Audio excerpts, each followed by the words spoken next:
உடம்புக்கு ரொம்பவே ஆரோக்கியமான நெல்லிக்காய் சாதம் எப்படி பண்ணலான்னு பார்க்கலாமா? Hi, welcome back to Dhruthi's kitchen. சின்ன வாழ்க்கலாம் ஹாய், பெரிய வாழ்க்கலாம் நமஸ்காரத்தை சொல்லிவிட்டு இன்றைக்கி ஒரு டிஃப்ரெண்ட்டான உடம்புக்கு ரொம்பவே ஆரோக்கியமான நெல்லிக்காய் சாதம் எப்படி பண்ணுறதுன்னு பார்க்கலாமா? ரொம்பவே டேஸ்ட்டாக இருக்கும், அதே நேரத்துக்கு உடம்புக்கு ரொம்ப ரொம்ப ரொம்ப நல்லது. நம்ம நெல்லிக்காய் ஃபுல் நெல்லிக்காய்னா யாருமே சாப்பிட மாட்டோம். ஸோ நெல்லிக்காவை நல்லா துருவிட்டு லெமன் ரைஸ் மாதிரியே இருக்கும், ஆனால் டேஸ்ட் இன்னுமே அட்டகாசமாக இருக்கும். ஸோ அந்த வகையில் நான் இன்றைக்கி நெல்லிக்காய் சாதம் பண்ணி காட்ட போகிறேன். இது நம்ம ஒரு நெல்லிக்காய் சாப்பிட்றது ஒரு ஆப்பிள் சாப்பிட்றதுக்கு ஈக்குவல் சொல்லுவா இல்லையா? ஸோ இப்போ நான் ஒரு கிளாஸ் சாதத்துக்கு 13 நெல்லிக்காய், ஒரு கிளாஸ் கொஞ்சம் இவ்வளோ பெரிய கிளாஸ் இருக்குதுன்னு வச்சுக்கோங்க, அந்த கிளாஸ்க்கு 13 நெல்லிக்காய் எடுத்துட்டுருக்கேன். அந்த நெல்லிக்காவை நல்லா துருவிக்கணும். அதுக்கப்புறம் கடுகு, கடலைப்பருப்பு, உளுத்தம்பருப்பு, கருவேப்பிலை, பச்சை மிளகாய், காஞ்ச மிளகாய், பெருங்காயம், மஞ்சப்பொடி, உப்பு, தாளிக்கிறதுக்கு எண்ணெய், இவ்வளோதான். நம்ம லெமன் ரைஸ் எப்படி பண்ணுவோமோ சேம் அந்த மெத்தடு. லெமனுக்கு பதிலாக நம்ம இங்கே என்ன பண்ண போகிறோன்னா நெல்லிக்காவை ஆட் பண்ண போகிறோம், அதுதான் டிஃப்ரெண்ட்டு. ஸோ ரொம்பவே சூப்பராக இருக்கும். ஒரு டைம் எல்லோரும் பண்ணி பாருங்கள், உடம்புக்கு ரொம்பவே நல்லது. ஸோ இப்போ நம்ம என்ன பண்ணணும் அப்படின்னா, சாதம் நான் சூடாக வடிச்சிருக்கேன். இப்போ என்ன பண்ணணுன்னா, இந்த நெல்லிக்காவை இதே மாதிரி ஒரு துருவலில் நான் 13 நெல்லிக்காய் எடுத்து வச்சுட்டுருக்கேன், அதை துருவிக்கிறேன். நம்ம டிஃபன் பாக்ஸ்க்கு குழந்தையெல்லாம் சாப்பிட மாட்டான் நெல்லிக்காய் ஃபுல்லாக கொடுத்தா, அதனால் நம்ம இதே மாதிரி சாதமாக கலந்து கொடுத்துட்டோன்னா பசங்களுக்கு தெரியாது என்ன சாதம் கலந்து கொடுத்துருக்கோம், லெமன் ரைஸ் நினச்சி சாப்பிட்ருவா. ஸோ நீங்கள் கண்டிப்பாக பண்ணி கொடுங்க, பசங்களுக்கு ரொம்பவே நல்லது. இந்த வேலையாவது நம்ம குழந்தைங்களுக்கு கொஞ்சம் நல்ல ஐட்டம் கொடுத்தோங்கிற திருப்தி இருக்கும் இல்லையா நமக்கு. ஸோ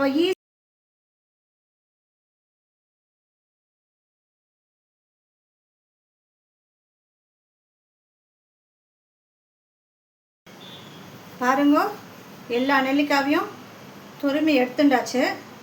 நான் 13 நெல்லிக்காய் எடுத்துட்டுருந்தேன், எல்லாத்தையும் க்ளீனாக துருவி எடுத்துட்டேன். இப்போ அடுத்தது என்ன பண்ணலான்னு பார்க்கலாம். இப்போ என்ன பண்ணிக்கணும், ஒரு பிளேட் எடுத்துகிட்டு சுட சுட நம்ம சாதத்தை இதில் போட்டுக்கணும். சூடாக இருக்கணும் சாதம். நமக்கு உங்களுக்கு எவ்வளோ குவான்டிட்டி எடுத்துக்கிறீங்களோ அந்த அளவுக்கு சாதத்தை எடுத்து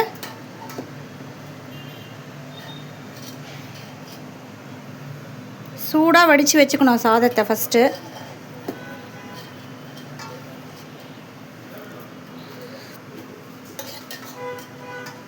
இந்தளவுக்கு சாதம் எடுத்துட்டுருக்கேன்.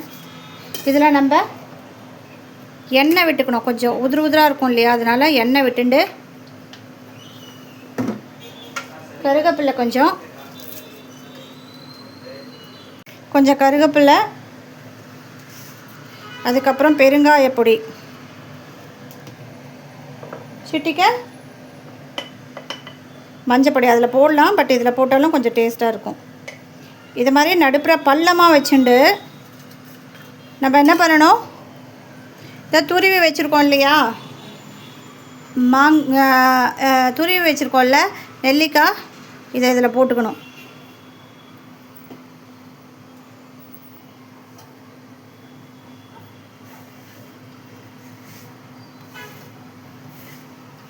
இதில் போட்டு சாதத்தை மூடி வச்சுருங்கோ, இப்படி கவர் பண்ணிவிடுங்க அந்த நெல்லிக்காவில். அப்போ அந்த நெல்லிக்காய்ங்கிறது வெந்து போய்டும், இந்த சூட்டுக்கு வெந்து போய்டும். இது வதக்க தேவையில்ல, இந்த சூட்லேயே அந்த நெல்லிக்காய்ங்கிறது வதங்கி போய்டும். பாருங்க, இந்த மாதிரி இந்த நெல்லிக்காவை கொஞ்சம் சூட்டோடு கவர் பண்ணிட்டேலாம் போகிறோம். அது அப்படியே இருக்கட்டும். அதுக்குள்ளே நம்ம இதுக்கு தாளிப்பு ரெடி பண்ணிக்கலாம். எடுத்து ஓரமாக வச்சுட்டு இது அப்படியே இருக்கட்டும். இந்த சூட்லேயே அந்த நெல்லிக்காய்ங்கிறது வெந்து போய்டும். இப்போ நம்ம தாளிப்பு ரெடி பண்ணிக்கலாம். அடுப்பை ஆன் பண்ணிவிட்டு நம்ம தாளிப்புக்கு தேவையான எண்ணெயை விட்டுக்கலாம். ஒரு 3 டேபிள் ஸ்பூன் கிட்ட. நீங்கள் என்ன சாதம் எடுத்துட்டுருக்கீங்களோ அந்த அளவுக்கு சாதத்துக்கு எவ்வளோ தேவையோ ஒரு 2 to 3 டேபிள் ஸ்பூன் எண்ணெய் விட்டுக்கலாம்.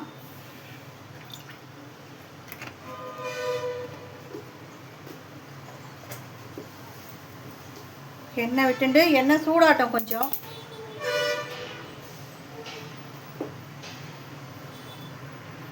இப்போ எண்ணெய் சூடாகிடுத்து, கடுகு போட்டுக்கலாம்.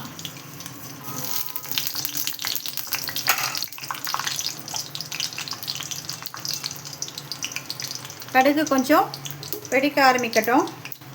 நம்ம இங்கே எடுத்து வச்சுருந்த கடலைப்பருப்பு, உளுத்தம்பருப்பு, வேர்க்கடலை இதெல்லாம் கூட போட்டுக்கலாம். சேம் லெமன் ரைஸ் மெத்தட் தான்.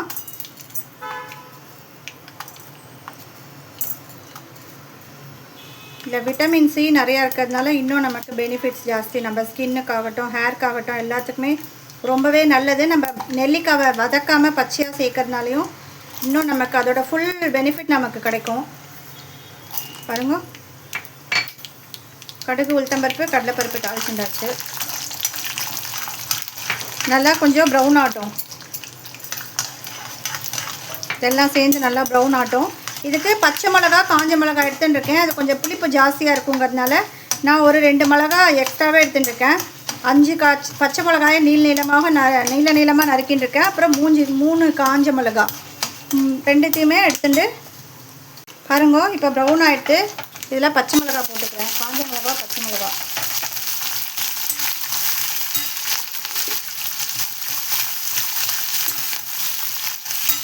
இதில் ஜஸ்ட் ஒரு ஸ்பூன் மஞ்சள் பொடி,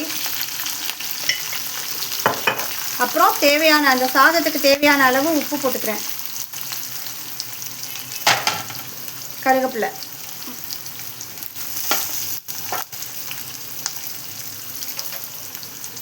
அவ்வளோதான். எல்லாத்தையும் ஒரு வதக்கிட்டு நம்ம சாதத்தில் போட்டு பிசையலாம். அவ்வளோதான், ஆயிடுத்து. நான் ஆஃப் பண்ணிக்கிறேன். இதுக்கு மேலே இருந்தால் ப்ரௌன் ஆகிடும். எல்லாமே வதங்கிடுச்சு நல்லா. இப்போ பாருங்க, வதங்கிட்டு ஆஃப் பண்ணிடுறேன். பாருங்க, சாதமும் இங்கே ரெடியாக இருக்குது. தாளிப்பும் ரெடியாக இருக்குது. நம்ம போட்டு இப்போ தாளிப்பை போட்டு சாதத்தை கலந்துடலாம்.